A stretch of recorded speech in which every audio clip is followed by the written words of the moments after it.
오늘 시장 어찌 보셨는지 두 분의 정리부터 시작하도록 하겠습니다. 팀장님께서는 오늘 장 어떻게 보셨습니까? 지난주에 약간 한숨을 또 돌리는가 싶었더니 네. 역시 뭐 변동성 장세는 계속 이어지네요. 네, 그리고 코스피 대비해서 상대적으로 코스닥의 약세도 오늘 또 이어지는 그런 모습이고, 아무래도 이제 뭐 이번 주에 중요한 또 반도체 빅 이벤트들이 또 대기하고 있잖아요. 네네. 그래서 아마 좀 관망하려고 하는 그런 심리도 꽤 있는 것 같고, 또 뭐 그 반도체 쪽 외에도 또 내일 또 새벽에 발표되는 뭐 방산과 관련된 부분이라든지 이런 부분들이 있다 보니까 시장이 뭐 어디 한쪽으로 자신감 있게 베팅하기에는 좀 쉽지 않은 그런 부분이었던 거고, 뭐 외국인들도 여전히 오늘도 뭐 매도세가 계속 나오는 그런 흐름들이 있다 보니까 옛날 같았으면 우리 개인 투자분들이 되게 자신 있게 사서 버티는 그런 약간 느낌이었는데, 요즘은 이제 우리 개인 투자분들도 반도체 섹터에 대해서 이제 조금 다 왔는가 뭐 이런 생각도 하시는 분들이 요즘 균열이 좀 생기는 것 같아요. 네, 그래서 그런 부분들의 에너지도 약간 분산이 되다 보니까 좀 쉽지 않은 그런 그림인 것 같고, 저는 뭐 지난번에도 계속 뭐 유지하지만 7월 최소 7월 중순까지는 뭐 지수가 방향성을 보이기보다는 계속 올라갔다 내려갔다 하는 기간 조정의 박스권이 당분간은 좀 이어질 것 같습니다. 왜 7월 중순이에요? 일단은 뭐 이번 주가 중요한 이벤트가 끝나고, 사실은 약간의 저는 더욱 아무래도 지금 이슈는 그거잖아요. 그러니까 AI 빅테크들이 AI에 대한 투자를 줄일 것이냐, 계속 유지하고 아니면 계속 늘려갈 것이냐, 요거만 지금 기다리고 있잖아요. 그래서 이번 주에 뭐 삼성전자 실적 발표나 SK하이닉스나 그런 고비도 사실은 있지만, 그런 부분들을 우리가 확인하려면 적어도 7월 마지막 주 정도까지는 가야 그때 빅테크들의 실적이 있는데, 뭐 그 전에 만약에 주가가 혹시라도 지금처럼 여전히 기간 조정의 박스권 놓여 있다면 7월 마지막 주에 발표되는 그 내용에서 기존에 우리가 생각하던 부분과 별로 달라진 게 없고, 여전히 빅테크들의 AI에 대한 투자는 이어진다라는 부분만 확인되면 사실은 뭐 주가는 눌려 있는 상태에서 또 슈팅이 나올 수 있는 그러한 부분이기 때문에, 적어도 그 빅테크들 실적 발표가 있는 그 전까지, 그러면 중하순 정도 될 것 같은데요. 네. 그때까지는 방향성 없이 올라갔다 퐁당퐁당이 좀 될 수밖에 없는 것 같습니다. 알겠습니다. 오늘 시장과 그리고 전망까지도 잠깐 들어봤고요. 대표님께서는 오늘 시장 좀 어떻게 정리하셨습니까? 네, 저항대 한 방에 못 갑니다. 그런 관점 쪽에서 8,300 얘기를 드렸는데, 아침에 살짝 터치하고 그냥 그렇더라고요. 밑에도 한번 훅 들어갔다가 나오는데, 그렇다고 해서 뭐 밑으로 확 밀릴 것도 아닌 게 7,900원 또 지지하고, 이런 쪽에서 일단 지금 보니까 드디어 이제 홍해가 갈리기 시작합니다. 반도체 쪽에 대한 분위기가 바뀌더라고요, 다들. 그러니까 전문가분들도 반은 끝났다. 그리고 반은 끝났다고 하는 전문가가 있어요? 많아요, 요즘에. 그래요? 의외로. 가격 많이 왔으니까 다 반영했다라는 쪽들도 나오고, 반은 이제 아지닥 한 번 더 간다 안쪽에서. 근데 제가 제일 궁금한 거는 그 반도체가 좀 무거워지면 그러면 그 매수세가 다른 데로 가야 되거든요. 네, 안 가요 지금. 맞아요. 네, 오히려 불안하니까 다른 걸 더 팝니다. 이런 상황들이 되다 보니까 이게 지금 반도체 몇몇 종목하고 완전히 극소수 빼곤 약세장이에요, 솔직히. 지금 뭐 웬만한 것들 추세 다 이탈해 버리고, 그러다 보니까 이런 분위기 쪽에서 이제 반도체마저 그렇게 됐을 때 그럼 나머지가 살 것이냐, 아니면 그러니까 최악의 경우는 반도체가 못 가게 되면 나머지는 그럼 반등할 것이냐, 아니면 다 따라서 또 초토화될 것이냐, 이게 좀 걱정인 부분들 쪽에서 그래도 시장은 반도체가 적어도 살아 있어야 그 다음에 나머지가 그 다음에 순환매가 돌든 몰든 그렇게 나올 것 같은데, 보니까 안 좋게 보시는 분들의 가장 큰 핵심 논리가 그거더라고요. 가격 상승이 이제 1분기 때는 50%대, 2분기 때는 한 1, 20%대, 한 3, 그렇죠? 2분기 때는 20%대, 3분기 때는 이제 뭐 한 자릿수 이런 식으로 증가율이 꺾인다. 이쪽에 대한 메모리 가격 상승이. 그렇죠.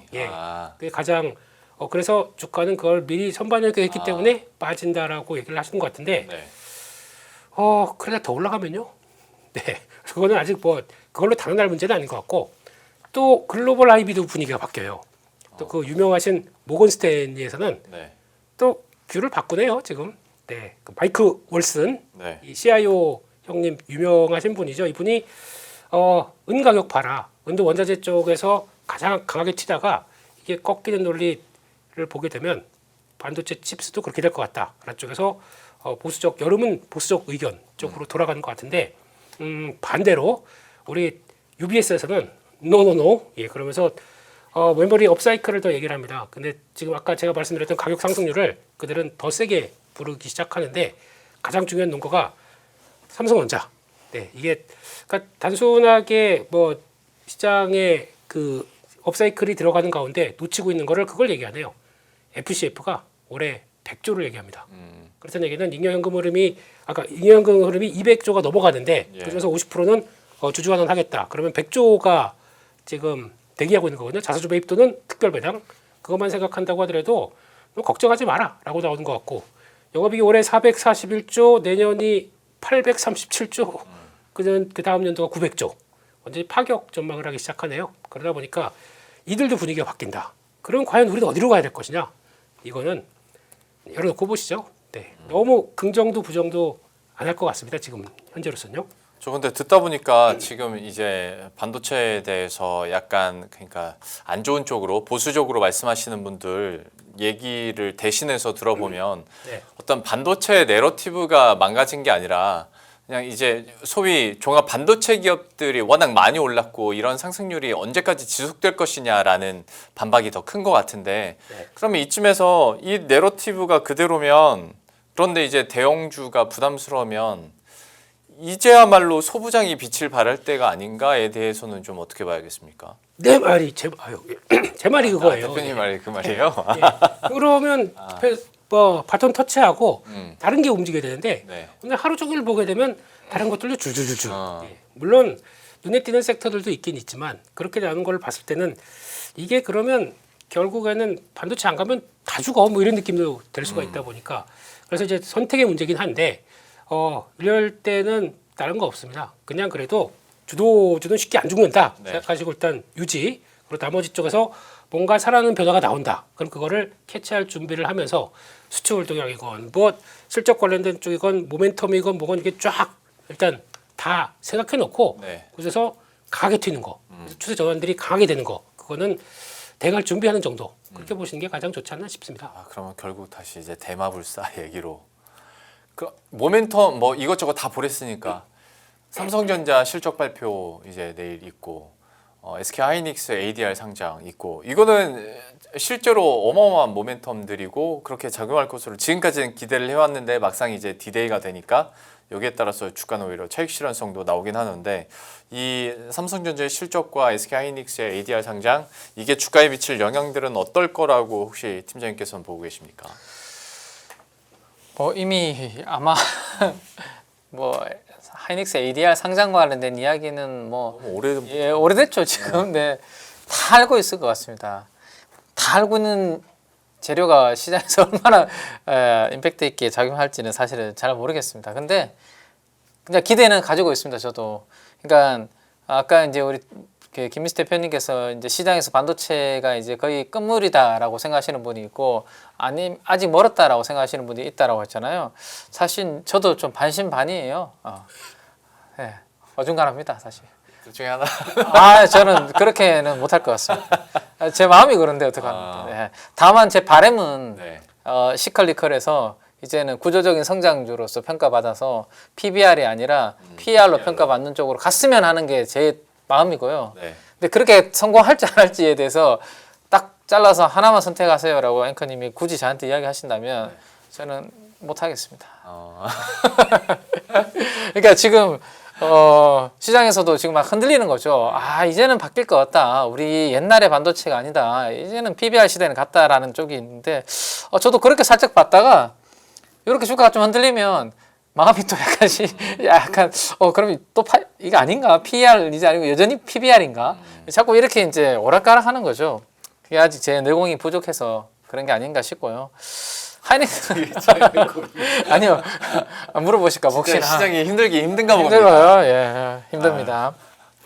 그래서 제 마음은 어쨌든 PER로 평가돼서 더 달렸으면 좋겠고 그거를 확인하려면 어쨌든 뭐 아까 말씀드렸던 것처럼 7월 마지막 주 정도까지는 가야 다시 한번 세게 달릴 수 있는 그런 발판이 좀 마련이 될 것 같고 그게 확인이 되면 사실은 다시 또 저는 제 마음은 이거 다시 PER인가 이렇게 또 바뀔 수 있는 거잖아요. 네네. 네, 그래서 저도 지금 뭐 제 마음을 잘 모르겠습니다.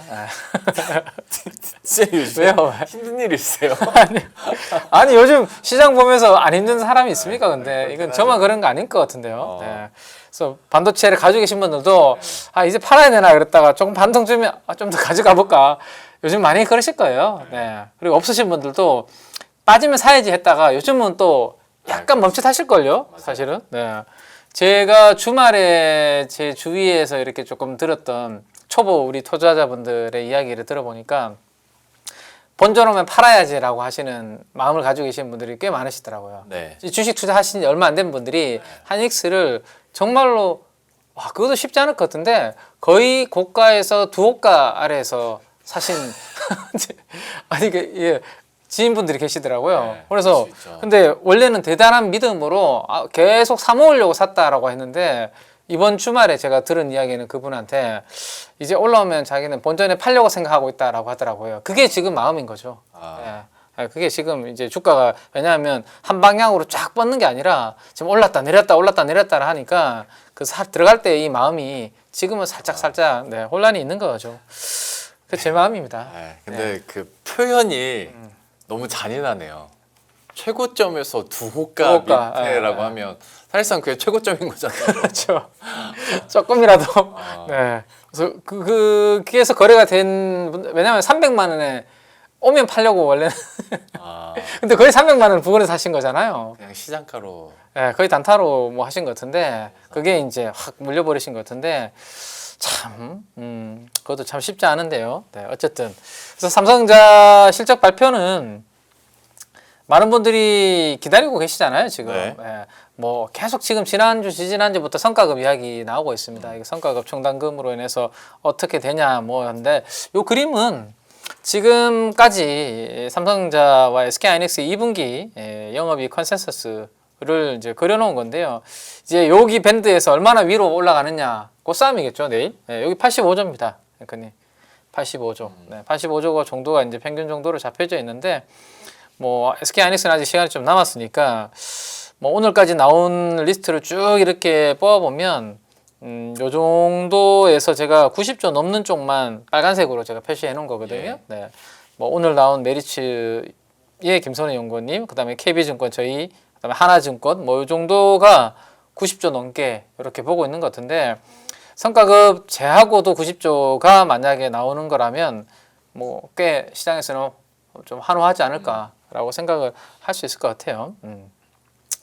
내일 뭐 그 이상으로 나오지 않을까라는 기대감이 지금 좀 있는 것 같고 나머지 우리 반도체 애널리스트 분들은 최근에 크게 성과급 관련해서 조정을 아직 안 하신 분들도 좀 있으신 것 같아요. 그래서 뭐 숫자 내일 하여튼 90조 이상 뭐 100조 90조에서 100조 정도 사이에 나오면 시장에서는 아마 나쁘지 않은 그런 부분들이 될 것 같고 그것보다는 일단 2분기는 어쨌든 지나간 실적이잖아요. 2분기는 지나간 실적이고 앞으로 이제 뭐 실적이 더 중요하지 않을까 싶은데 지금 분위기는 3Q, 4Q 오른쪽에 보시는 것처럼 뭐 100조씩 지금 120조씩 이렇게 보는 걸로 이제 컨센은 형성이 돼 있기 때문에 하반기도 꺾이지 않는다면 우리 7월 말에 그 분위기만 꺾이지 않는다면 적어도 100조 이상씩 매 분기 버는 저 그림이 꾸준하게 나와준다는 믿음이 있으면 시장의 밸류에이션 평가가 리레이팅이 되는 거거든요. 근데 저게 100조, 120조 갔다가 이제는 보면 올라가는 증가율의 각도가 약간씩 꺾이는 그런 그림이 나타나고 약간 여기보다 더 올라갈 수는 좀 어렵지 않겠어라는 형성이 되면 지금 받고 있는 밸류에이션이 리레이팅보다는 요 정도 수준에서 이제 끝날 가능성도 또 있기 때문에 앞으로 그런 부분들은 7월 말까지 계속 우리가 한번 체크하면서 봐야 되지 않을까 생각이 됩니다. 일단 시장의 믿음을 보기 전에 팀장님의 믿음이 많이 꺾이는 것 같은 느낌이. 믿음은 시장 때문에 흔들리는. 근데 저도 우리 앵커님하고 제가 우리 개인적으로 우리 좀 만나서 우리 여담을 이렇게 막 나눈 적 있잖아요. 얼마 전에 저도 뭐 직장인이다 보니까 퇴직연금을 운용을 하고 있는데 ETF로 10개 정도 가지고 있는데 6개가 저도 ETF 반도체 ETF입니다. 네. 아, 근데 이거를 어떻게 해야 되나 지금 저도 고민을 하고 있기 때문에 제가 제 고민을 말씀을 드린 겁니다. 올랐을 때는 잘 버텼네 했다가 내려오면 좀 팔았어야 되나? 사람이다 보니 네. 물론 제가 뭐 우리 경제 TV에 나와서 이러한 부분들에 대한 이야기를 지금 하고 있기 때문에 이 흔들림을 보여드리면 안 되겠지만 왜요? 아니라 그럴 수 있죠. 네. 그럴 수 있는데 저는 듣다가 그 지난번에 이런 말씀 드려도 우리 시청자분들 계신데 드려도 될지 모르겠는데 네. 그 퇴직연금 계좌에서 단타를 하시더라고요. 그래가지고 요즘에 마음이 힘드신 것 같습니다. 고민도 많으신 것 같고. 이게 다 시장 때문에요. 그래서 모두가 이제 그런 계좌는 약간 장기적으로 보는데 단기적으로 이렇게 접근을 하시다 보니까 그 우리 개인 투자자의 마음을 그대로 이렇게 대변하실 수 있는 것 같습니다. 원래는 장기로 왔었죠. 퇴직연금은. 그게 뭐 어쨌든 시장 분위기에 따라서 조금 그런 게 있습니다. 전략이 약간씩 변하죠. 내 돈 들어가면 또 달라요. 그렇죠. 참 그렇습니다. 그 얘기 나온 김에 대표님께서는 삼성전자 그 실적 관전 포인트 어디에 두고 계세요? 일단은 우리 팀장님의 얘기를 쭉 듣다 보니까 네. 그 하이닉스 고점에서 두호가 네. 밑에 사신 분 그분 단가까지는 갈 겁니다. 가는데 네. 그때 파세요. 나오셔야 됩니다. 근데 보통 과거사를 보면 개인들이 이제 본전 이제 됐다고 팔면 이제 그때 외국인들이 붙어서 막 올라가고 막 그랬었는데 옛날에는 뭐래서 이거 각인 갈 것 같은데 그때 그 지금 마음 그대로 가져가십시오. 진짜. 그대로 가져가서 나올 거 나오고 다시 보는 게 좋겠다 그렇게 생각하고 있습니다. 네. 그런 쪽에서 일단 아까 우리 팀장님 소개시켜 주셨던 메리츠증권 쪽에서 나왔던 내용들이 시사하는 바가 좀 많은 것 같아요. 오늘 삼성에서도 얘기 나왔고 그 하루 이틀 전에 KB에서도 나왔고 그런데 그래도 약간 마음을 울리는 얘기 이쪽들이 메리츠 쪽에서 나온 뭐 전 직장이라는 거 아무 상관 없습니다. 그쪽에서 아무 말도 안 했는데요. 그래서 나온 얘기를 보게 되면 일단 영업이익을 90조로 썼는데 비트그로스보다 이제 ASP 쪽에서 무게를 더 둔 것 같아요. 지금 50% 그리고 또 낸드가 60% 이게 반영된다라고 하는데 이번에 이제 충당금이 두 분기가 한꺼번에 들어갑니다. 1분기가 5조 6천억 그리고 2분기가 한 13조 7천억 반영되다 보니까 약 한 20조 가까이를 이번에 감액을 하고도 얼만큼 더 좋게 됐느냐 이게 관건입니다. 그래서 만약에 진짜 지금 스트릿 컨센 100조로 얘기를 하더라고요. 다 감안해서도 100조 그러면 120조 나오는 겁니다. 근데 그렇게 될지는 모르겠습니다. 하여튼 그런 쪽에서 보는데 또 스트릿 컨센도 조금 좀 올라가 있다라는 것도 보시면서 그래도 뭐 저는 개인적으로 내일 삼성전자 실적 별로 안 중요하다고 생각합니다. 그거는 그냥 알고 있는 정도를 이렇게 공개하면서 이 정도네라고 보고 있고 이것보다 월말에 IR이 더 중요할 것 같다라고 봐야 될 것 같고 근데 여기서 나왔던 것 중에서 이거 한번 눈여겨보셔야 됩니다.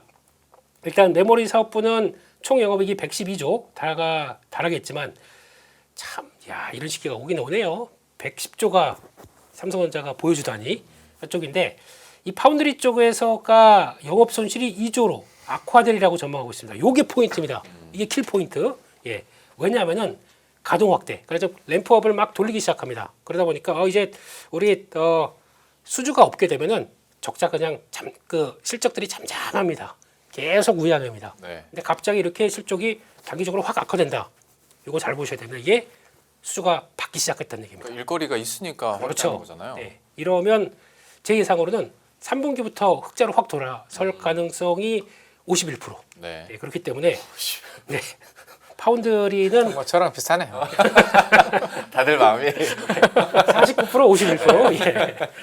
그래서 그런 쪽으로 봤을 때는 파운드리 쪽에서 이제 슬슬 관련된 쪽이나 좀 발동을 걸기 시작했다는 쪽에서 이렇게 되고 나서 보통 보면은 그 다음에 수주했다는 것도 공시 비슷하게 툭툭 뭐 뉴스가 나오기 시작하더라고요. 그런 거 한번 보셨으면 좋겠고, 근데 나머지는 안 좋습니다. 도급판입니다. 지금 일단 DX MX 뭐 세트 사업부 다 별로 요금 적자까지 전환될 걸로 보다 보니까 별로 당연하죠. 우리가 잘 나가는 사업부가 있는데 그걸 갖다가 쓰는 나머지 B2C 쪽들은 좋을 리가 있겠느냐 이런 쪽으로 나오는 것 같고요. 게다가 지금 여기서 전망하는 거는 메모리 판가가 연말까지 계속 상승하는데 이게 상승률은 아직 모르겠지만 네. 계속 상승한다. 왜 그러냐면은 클린룸 부족으로 메모리 시장 극심한 공급 부족이 계속되고 있다는 쪽들인데 여기서 지금 나오는 것들은 아까 보신 것처럼 그러면 또 아까 좀 부정적으로 보시는 분들 여기서 만약에 1분기 상반기에도 완전 50% 올랐고 하반기도 50% 올란다. 그럼 누가 써 그거? 그런 얘기죠.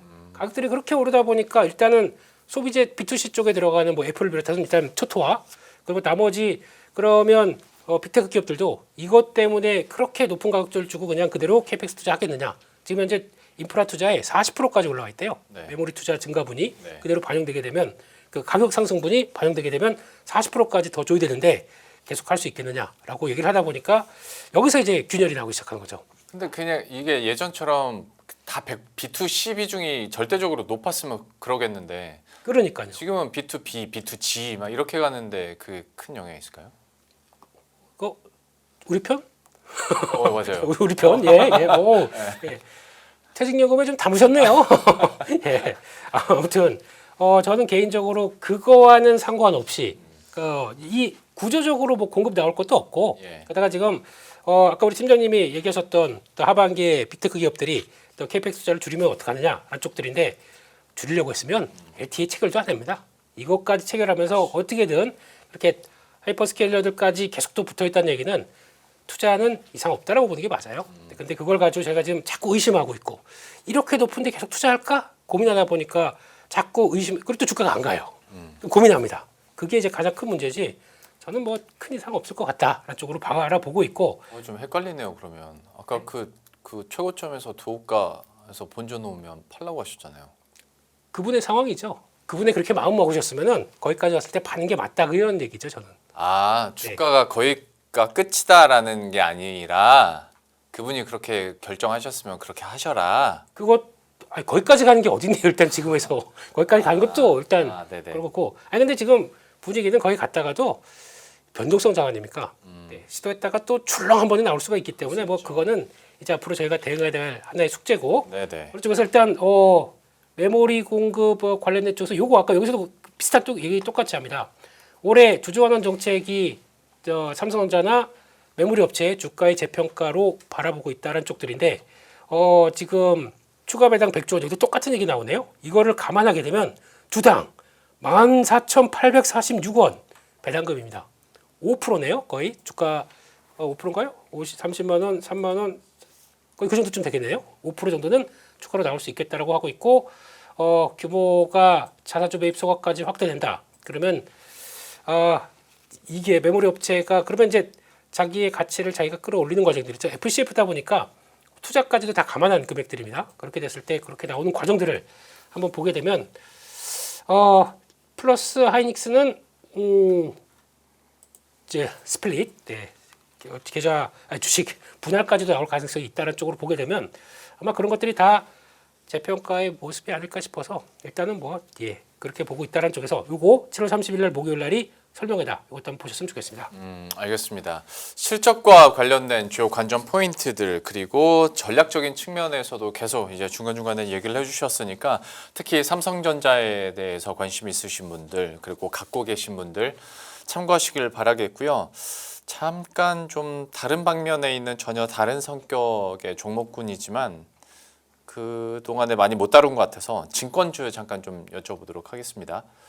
그러니까 시장이 혼미할 때 결국에는 이제 실적에 대한 기대감들 그리고 어떤 조금 더 안정적인 좀 더 보수적인 성격으로 봤을 때 금융지주나 아니면 증권주들 이렇게 투자를 하게 되는데 실제로 증권주들이 약간 상방이 막혀 있나라는 생각을 하다가 요즘 들어서는 뚫고 좀 올라가는 모습들도 있고 물론 증권주가 어느 생가서부터 개별 종목의 모멘텀이 많이 영향을 주긴 했습니다만은 어쨌거나 이제 실적 기반에서 증권주에 대한 투자 전략은 그리고 투자 의견은 어떻게 나올지 이건 팀장님께서 한번 정리를 해주시죠. 네, 사실은 증권주가 4월 정도까지는 시장을 좀 따라가는 듯한 흐름 보이다가 네. 그 뒤로 지금 계속 시장보다는 좀 못한 그러한 흐름을 만들어주고 있는데 그 증권 업종 자체가 그래도 코스피에서 상장돼 있는 업종 내에서는 돈을 조금 버는 그런 쪽으로 이제 분류를 할 수 있을 것 같거든요. 지금 그림에서 보시는 것처럼 오늘자 기준으로 제가 업종별로 영업이익 변화율을 한번 다시 뽑아서 가지고 왔는데 여전히 반도체가 뭐 탑을 보이고 있고 그다음 IT 뭐 하드웨어 쪽인데 쭉 내려오면 증권도 나름 3개월 동안 영업이익이 14% 정도 상향 조정이 될 정도로 실적에 대한 분위기는 괜찮다라는 건데 이제 본격적으로 이번 주부터 실적 시즌으로 들어가잖아요. 네. 그러면서 지금 다시 약간 고점 대비해서 많이 빠져 있습니다. 지금 맞아요. 증권주들이 실적도 괜찮을 것 같은데 한번 또 틈새로 또 증권업종까지 좀 봐야 되는 거 아니야? 이런 분위기가 약간 형성이 되고 있는 것 같습니다. 근데 네. 저 발표를 보면 왜 영업이익 변화율이 높은 쪽들은 어쨌거나 한 번이라도 혹은 두 번이라도 시세들을 다 한 번씩은 냈었는데 그렇죠. 네. 증권주는 왜 이렇게 5월 이후에 그냥 계속 흘러내렸어요? 근데 사실은 그 전에 너무 달린 것 같아요. 저는 예를 들어서 미래에셋증권 같은 경우는 사실은 그 증권의 본업보다는 맞죠? 다른 좀 테마가 형성이 되면서 사실 좀 슈팅이 세게 나오는 그렇죠. 네. 부분이 좀 있었죠. 그러면서 이 증권업종 전체 ETF에서도 미래에셋증권이 차지하는 비중이 커지다 보니까 그런 부분에 따른 리밸런싱도 작용이 좀 된 것 같고 오히려 그 다음에 이제 또 약간의 이제 피크아웃 이게 계속 유지될 수 있을까? 이런 부분들에 대한 생각들도 상반기에 좀 작동을 한 것 같아요. 그래서 증권주에 영향을 미치는 몇 가지 요인들 뽑아서 가지고 왔는데 아무래도 대표적으로 뭐 거래대금이 증권업종은 영향을 많이 주지 않습니까? 그래서 노란색 영역이 코스피 코스닥의 거래대금이고 파란색은 증권업종 지수입니다. 근데 방향성은 비슷하게 갔거든요. 이렇게 이제 거래대금이 쫙 치솟을 때 증권업종도 같이 올라갔다가 근데 이제 무너지는 그런 그림이 나왔고 이제는 고점 대비해서 꽤 많이 빠졌기 때문에 실적 잘 나올 텐데 많이 빠진 것들에 대해서 약간 기회를 찾으려고 하는 그런 움직임들은 좀 있다라는 생각이고 그 다음에 이제 뭐 저도 증권회사에 몸담고 있지만 요즘 제가 말씀드리고 있는 부분은 사실은 조금 보수적으로 레버리지는 안 쓰셨으면 좋겠다라고 저는 말씀을 계속 드리고 있거든요. 왜냐하면 아시겠지만 뭐 저도 지금 약간 시장에 대해서 약간 헷갈릴 정도로 너무 왔다 갔다 변동성이 크다 그랬잖아요. 근데 이럴 때 뭐 진짜 소규모로 신용을 약간 쓰는 건 모르겠으나 전체 계좌에서 좀 너무 비중을 크게 가져갔을 때는 오르고 내리고 이럴 때 신용과 관련된 부분 레버리지를 쓴 부분들은 내가 견디지 못하고 어쩔 수 없이 털려야 되는 이런 부분들이 또 발생할 가능성도 있을 정도로 좀 뭐 변동성이 큰 장세거든요. 그래서 저는 가급적이면 지금 요 구간에서는 좀 레버리지는 좀 자제하셨으면 좋겠다라 말씀드리는데 여전히 코스피 기준으로 지금 보시면 신용 잔고가 거의 한 29조, 30조, 네. 그리고 코스닥하고 합하면 뭐 한 38조 정도 되는 것 같은데요. 여기에서 따박따박 나오는 이자 수익이 또 증권사들한테는 좀 나쁘지 않은 또 실적에 좋은 영향을 주고 있는 거죠, 사실은. 그렇죠. 네, 그래서 뭐 알아서 잘 쓰셔서 돈까지 수익까지 잘 내면 상관이 없겠지만, 근데 신용 이자는 나갔는데 이게 요즘 변동성장에서 내가 수익 못 내고 오히려 뭐 안 좋은 상황이 되면 정말로 힘든 상황이 오는 거거든요. 그래서 저는 뭐 가급적이면 고수분들이 아니라면 신용 레버리지는 지금은 조금 자제하시는 게 맞지 않나라는 생각을 하고 있습니다. 근데 어쨌든 이런 방금 말씀드렸던 분위기로 인해서 증권사들의 뭐 숫자는 특히나 뭐 잘 아시겠지만 뭐 우리 단위 종목 레버리지 관련된 그 거래 대금이 장난이 아니지 않습니까? 네. 그래서 그것 때문에 증권사들이 뭐 돈을 많이 번다 뭐 이런 기사들도 최근에 또 많이 나오는 것 같은데 뭐 이것저것 다 해서 뭐 2분기 실적은 나쁘지 않은 분위기가 될 것 같아요. 네. 다만 이것도 마찬가지인 겁니다. 이 분위기가 계속 이게 그러면 이렇게 연말 뭐 내년도까지 끝까지 끊임없이 갈 것이냐 아니면 지금 이렇게 잘 나올 때가 또 증시가 계속 뒷받침이 돼야 되는데 증시가 사실은 약간 너무 쏠림으로 인해서 피로감으로 인해서 좀 떠나려고 해버리면 문제가 생기는 거예요. 이제 네네. 아 이거 국장 못 하겠네. 아니면 뭐 미국으로 가실지 모르겠으나 야, 주식은 좀 하려고 했는데 도저히 이건 내 성질하고는 안 맞네. 뭐 이렇게 돼버리면 나중에는 또 이게 거래대금이나 이런 부분들이 또 어떻게 바뀔지 모르거든요. 그래서 지금까지 나온 데이터로는 2분기 실적이 좋게 나오는 부분이 있으나 앞으로 또 개인 투자분들의 마음과 심리에 따라서 이러한 숫자들은 또 변화가 생길 수 있기 때문에 추후에 계속 증권업종을 내가 뭐 투자를 하실 거면 이 데이터들은 계속 따라가면서 체크를 좀 해야 되겠다라고 말씀을 좀 드리겠습니다. 알겠습니다. 증권주에 대해서 좀 다방면의 의견들 들었으니까 여러분들도 참고하시기를 바라겠고 혹시 대표님도 첨언하실 내용이 있으신지 아니면 그 로봇 쪽으로 바로 넘어가도 좋고요. 네, 뭐 증권주는 지금 그래도 실적 발표 시즌이 나쁘지 않은 것 같은데 제가 보기에는 하반기까지 실적 전망치 보게 되면 뚝 떨어집니다. 증권사들의 실적들이. 그래서 왜 그런가 봤더니 시장의 심리가 아무래도 다 이렇게 확 돌아가는 분위기가 아니다 보니까 그러지 않나 싶어서 이번에 한번 올라오게 되면 또 팔자리 좀 봐야 될 것 같습니다. 그리고 또 하반기를 맞이하는 게 좋겠다 그렇게 봐야 될 것 같고 로봇입니다. 로봇으로 가보게 되면 일단은 지금 요즘에 월드컵 마케팅도 열심히 하고 막 그러더라고요. 어제였나요? 이거 그 브라질 경기였나요? 이게 여기서 우리 출동했더라고요. 아틀라스가. 그래서 옆에서 알짱알짱하고 까불더라고요. 까불다가 거기서 갑자기 우리 또 레프리 오니까 갑자기 분위기 딱 바꿔가지고 공 딱 잡아서 딱 주더라고. 이게 한국식 인사, 90도 인사 예의 장착 그래서 주더라고요. 근데 제가 유심히 본 게 손동작이었습니다. 아 이게 공을 딱 잡고 줄 때 이게 그 보통 보면 이게 그냥 탁 하면서 이렇게 그 손이 그 기계적으로 움직이는 게 아니라 이게 스무스하게 딱 가면서 마지막에 딱 끊더라고요.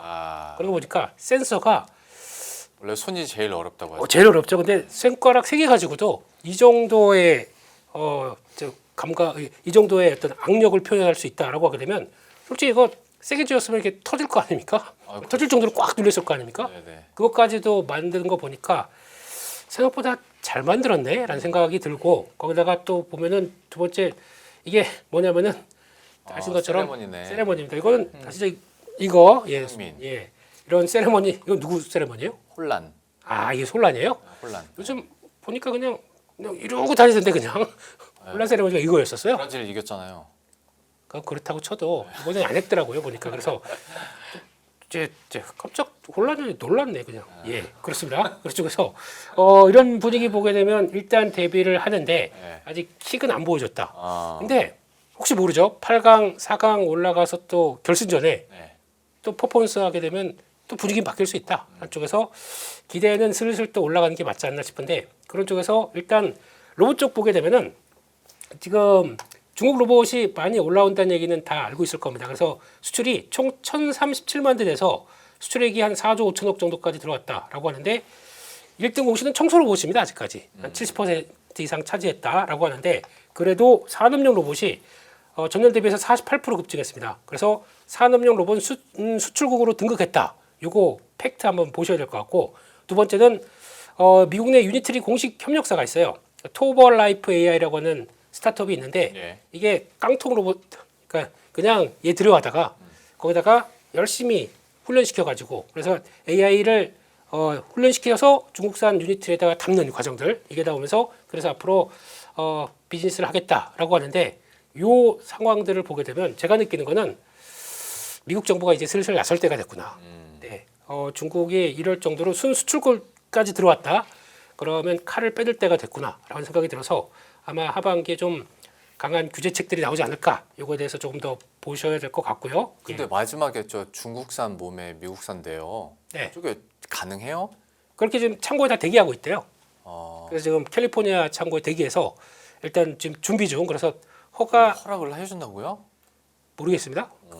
제가 허락을 하는 건 아니다 보니까 그래서 지금 대기하고 있다고 합니다. 그래서 그게 근데 의외로 문의가 되게 많이 들어온대요. 그래서 1,000여 개 업체 쪽으로 얘기가 나올 정도로 많이 들어오고 있는데 그거는 일단 쉽지는 않을 것 같다. 제 생각은 그렇습니다. 그런 쪽으로 보고 있고 거기다가 노무라 쪽에서는 휴머노이드 관련된 쪽에서 어젠가 리포트가 나왔는데 진정한 병목은 데이터다 얘기를 하고 있습니다. 그래서 지금 저희가 알고 있는 병목이 그 하드웨어 쪽들이 아니라 데이터가 더 중요하다. 그래서 실제 로봇을 원격 조작해서 수집하는 데이터 같은 경우가 가장 높은 시장이 될 것이고 그래서 이게 지금 지금 중국 기준으로 보게 되면 20억 위안 이상으로 규모가 커질 거라고 얘기를 하고 있는데 이게 그러니까 그거죠. 데이터를 통해서 이 로봇이 쉽게 AI가 장착돼서 훈련할 수 있도록 만들어가는 과정들. 그러니까 자율주행과 거의 비슷한 내용들입니다. 그게 더 중요하다고 보게 되면 그만큼 이제 하드웨어보다는 일단 좀 더 훈련하는 쪽에 많이 시장에 관심이 높아졌다는 쪽으로 보시는 게 맞을 것 같고요. 네. 두 번째는 정교한 손 이거죠. 그래서 센서를 탑재하기가 어려운 구조적 한계, 크기가 작을수록 이게 어떻게 돼가느냐라는 쪽으로 봐야 될 것 같고, 그래서 산업용은 2017, 28년, 그래서 거의 보스턴 다이내믹스가 3만 대 양산 쪽과 거의 유사한 모습들이고 내년은 아마 옵티머스가 가만히 있지 않을 것 같습니다. 조만간 또 발표할 것 같고 그런 쪽에서 가정용은 2030년 이후 이제 집에도 아버님 댁에 로봇 한 마리가 아니구나. 로봇 하나 놔드려야겠어요. 이때가 이제 한 4, 5년 정도쯤이면 된다라는 쪽으로 보게 되면 이제 이런 시대가 오는구나 생각을 해야 될 것 같고 그게 구체화되는 시기에 따라서 또 이제 시장에서 주도권 싸움들도 엄청 많이 나오겠죠. 그렇습니다. 로봇 관련해서 이거 그러면 전략적인 측면에서는 사실 보여주신 자료로 봤을 때는 결국 이제 현대차를 필두로 한 자동차주인지 전 그것도 사실 궁금해요. 로봇을 투자한다고 하면 이런 대표적인 대형주에 투자하시는 스타일이신지 아니면 일부 뭐 액추에이터랄지 아니면 이런 부품이나 장비나 기술력을 갖고 있는 중소형주로 로봇은 투자하시는지. 중소형 쪽은 다 아시는 것처럼 코스닥이 누워버리다 보니까 네, 실적도 안 나오고. 저하돼 있습니다. 예, 그런 쪽에서 일단은 맞춰가게 되면 뭐 오늘도 보니까 야 눈물 나더라고요. 뭐가요? 기아 야, 또 본전 왔어요. 와 예. 울고 있으면 또 본전 와서 응 힘내 이러고 있고 그런데 이게 지금 기아도 뭐 지분 있죠. 보스턴 다이내믹스 지분 네. 있고 근데 워낙 저평가다 보니까 계속 빠지면 올라오고 하는 것 같은데 추세가 맞춰가는지는 보셔야 될 것 같은데 근데 8월 달에 가게 되면 현대차 인베스터 데이가 있습니다. 네. 그때 아마 조금 더 구체화된 얘기가 나오게 되면 로봇 쪽은 다른 거 없고 구체화된 얘기가 나와서 하나씩 더 확인된다 그러면 변화가 될 수가 있으니까 지금은 뭐 조금 울고 계셔도 기다려볼 때가 아닌가 싶습니다. 참 근데 이제 그러니까 중소형주 제외하고 로봇에 대한 관심도나 이런 마케팅도 그렇고 기술력은 어마어마하게 빠르게 발전을 하고 시장에서도 회자가 되는데 관련한 대형주들은 참 못 갑니다. 그 로봇 혹은 휴머노이드 관련주들 결과적으로 또 현대차 그룹주 뭐 이렇게 될 텐데 여기에 대한 팀장님의 투자 의견은 좀 어떠십니까? 지금 방금 우리 이제 앵커님께서 말씀하신 게 참 대형주들이 잘 못 간다라는 네. 말씀을 주셨는데 사실은 전쟁 중동 미국과 이란 전쟁 이후에 네.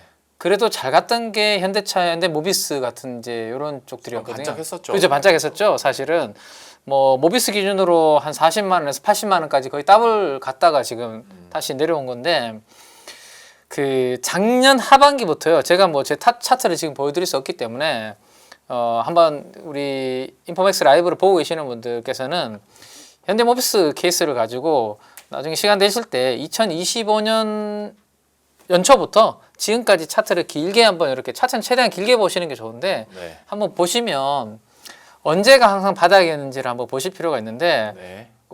지금 위치가 딱 그 120일 이동 평균선이라는 게 있는데요. 네. 120일 동안의 평균 가격이죠. 근데 보시면 한 번씩 올라가다가 저점을 높여가면서 쭉 올라오고 있는데 121선 정도에서가 항상 저점을 형성하면서 이렇게 올려왔습니다. 그죠? 네. 원래 3월, 4월 달도 거기 121선 부근까지 빠졌다가 80만 원 간 거고요. 거기에서 지금 약 37% 빠졌네요. 고점 대비해서 다시 121선까지 왔습니다. 그러면 저는 사실은 5월 달에 시장에서 휴머노이드나 로봇에 흥분해 있을 때가 아니라 지금은 에이 로봇도 안 되네라는 생각들을 더 많이 가지고 계실 이럴 때가 오히려 지금 공부하고 저는 좀 관심을 가져둘 만한 타이밍이라고 생각이 되고요. 오히려 그 다음에 하반기에 제가 기다리고 있는 모멘텀은 뭐냐면 우리가 전쟁 전만 하더라도 유가가 별로 안 올랐기 때문에 금리도 안 높았죠. 네. 그래서 이제 모든 섹터들이 다 괜찮았습니다. 근데 전쟁 이후에는 유가 오르고 금리도 오르니까 실제 가시성이 눈앞에 보이는 반도체 위주로만 지금 가고 있거든요. 네. 유가는 지금 어떻게 됐습니까? 많이 지금 내려오고 있잖아요. 네. 근데 금리만 지금 안 떨어지고 있습니다. 만약에 이게 한 7월, 8월, 9월달 하반기에 금리가 좀 떨어지는 모습을 좀 보여주게 되면 저는 로봇 같은 이러한 성장주들한테는 꿈을 실어줄 수 있는 다시 유동성을 PER을 높여줄 수 있는 부분들이 생기는 거죠. 멀티플을 이제 물론 아직까지 여기서 숫자가 안 나오는 기업들이 있고 대형주들처럼 숫자가 나오는 쪽들이 있는데 그래도 금리 떨어지는 것만으로도 충분히 움직일 수 있는데 그때 되면 주가는 또 올라가 있을 거거든요. 그래서 오히려 지금처럼 이렇게 눌려있고 거래량 죽어서 별로 관심이 없을 때가 오히려 이럴 때가 좋은 또 공부해볼 만한 타이밍 아닐까 싶고 저는 하반기에 금리 인상 잘 못한다라고 생각을 하고 있기 때문에 기본적으로 최소 동결로 보고 있거든요. 금리 인상 안 되고 동결이라는 생각만 가져도 다시 성장주들한테는 조금 힘을 줄 수 있지 않을까라고 생각을 하고 있습니다. 네, 알겠습니다. 휴머노이드 로봇 관련주들 내용까지 이렇게 정리를 해봤고요. 마지막으로 짧게 혹시 대표님께서 국민연금의 수급 그러니까 매수했던 종목들 잠깐 좀 정리를 해주세요. 요즘에 국민연금 매도 물량과 관련된 뉴스들은 참 많았는데 사들인 종목도 잠깐만 좀 체크를 해주시죠. 일단은 단독 보도긴 하지만 또 보니까 리밸런싱 1시 위에 추진한다고. 네, 한시에 유예한다고요? 위에 추진을 한답니다. 네네. 예, 여당 쪽에서요. 네. 네, 그렇습니다. 그런 쪽인 것 같고 그래서 일단 이 섹터로 보게 되면 반도체 뭐 그렇다고 국민연금이 삼성전자 하이닉스만 베팅하느냐? 아니죠. 네. 지분 올라오는 거 보게 되면 건설주 뚜렷합니다. 흐름들이고 비중으로 보게 되면 DLENC를 가장 많이 담았는데 좀 주춤하죠. 건설주의 모멘텀도 봐야 될 것 같고 우리 아까 팀장님 말씀하셨듯이 약간 글로벌 금리가 떨어지게 되면 건설 쪽도 수혜를 받을 수가 있기 때문에 그런 거 보셔야 될 것 같고 의외로 화장품 쪽들 이거 잘 보셔야 될 것 같습니다. 비중 꾸준히 늘어났습니다. 그래서 쪽에서 이번에 수출 호조에 가장 수출이 늘어났을 때 가장 핵심적으로 좋아지는 쪽은 ODM입니다. 그래서 변화가 되어가고 있다는 쪽들 보셔야 될 것 같고 바이오는 딱 하나 좀 의미 있게 늘었고 반도체 쪽에서도 BH 괜찮은데 주가는 저 바닥이고요. DB하이텍 또 오늘 또 저가 찍었고 원익 QNC 추락하고 있고 괴롭습니다. 이쪽들은 다. 근데 비중은 늘렸다라고 보고 있고 2차 전지 쪽에서도 늘려요. 뭐 SDI도 늘리는데 다들 좀 그런 것 같다. 그래서 좀 욕 나오고요. 근데 은행 쪽에서 K뱅크를 의외로 5% 이상 갑자기 늘렸네요. 그래서 이게 공모 받고 그 다음에도 늘렸는지 이걸 아직 모르겠습니다. 오늘 보니까 카카오뱅크도 주가는 이렇게 바닥에서 턴하는 거 나쁘진 않아요. 그러다 보니까 요즘 은행주가 뜨는데 K뱅크 비율로 치면 가장 많이 늘렸네요. 업던 게 5%죠. 근데 상장 때문일지도 모르겠습니다만. 근데 아무튼 그렇다고 그러면 이것도 한번 이제 저희가 별로 인터넷 뱅크 관심도 없지 않습니까 요즘에? 네, 그런 쪽에서 변화가 들어왔다는 것들 한번 보고 확인하셨으면 좋겠습니다. 알겠습니다. 이렇게 좀 짤막하게라도 국민연금이 2분기에 매수했던 종목들까지 이렇게 잠깐 살펴봤고요. 두 분과는 여기서 인사드리고 마무리 짓도록 하겠습니다. KB증권 프라임클럽의 민재기 팀장, 레몬리서치 김민수 대표와 함께했습니다. 오늘 말씀 고맙습니다. 예, 그럼 저희도 여기서 인사드릴 텐데요. 앞에서 제가 오프닝에서 말씀드린 것처럼 다시 한번 좀 당부차 말씀을 드립니다. 요즘에 연합뉴스 경제TV 사칭한 불법 리딩방들이 성행을 하고 있다고 합니다. 뭐 대표님도 그렇고 팀장님도 그렇고 저도 그렇고 이런 불법 리딩방 전혀 하지 않으니까요. 속지 않으셨으면 좋겠고 피해 입지 않으셨으면 좋겠습니다. 각별히 좀 주의하시길 바라겠고 이런 거는 속여서도 안 되고 속지도 말아야 됩니다. 여러분 피해 없으시길 당부드리면서 다시 한번 말씀드렸고 오늘도 고생 많으셨고요. 저희들은 내일 저녁 7시에 또 새로운 투자 전략 들고 다시 찾아뵙도록 하겠습니다. 시청해주신 여러분 고맙습니다.